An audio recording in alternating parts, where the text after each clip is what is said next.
मी बनवलं आहे वांग्याचं भरीत. त्यासाठी 2 वांगे, 2 टमाटर आणि 7 ते 8 मिरच्या घेतलेल्या आहे. वांगे पॅनमध्ये ठेवून त्यामध्ये 2 चमच तेल टाकून घेतलेलं आहे व त्याला मी भाजून घेत आहे. या प्रकारे मी वांगे भाजून घेतलेले आहे व त्याच पॅनमध्ये मी टमाटर आणि मिरचीसुद्धा भाजून घेतलेले आहे. टमाटर, मिरची भाजून झालेले आहेत.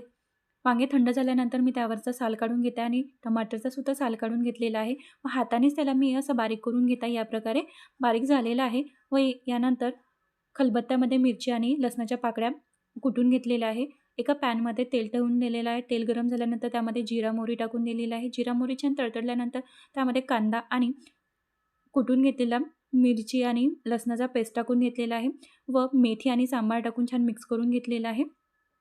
त्यामध्ये धनिया पावडर, तिखट, हळद आणि चवीनुसार मीठ टाकून घेतलेलं आहे आणि याला छान मिक्स करून घेतलेलं आहे व यामध्ये वांग्याचा आणि टमाटरचा पेस्ट टाकून घ्यायचा आहे. या प्रकारे फिरवून घेतलेलं आहे. तयार झालं आहे आपलं वांग्याचं भरीत. जर आवडलं असेल तर लाईक, शेअर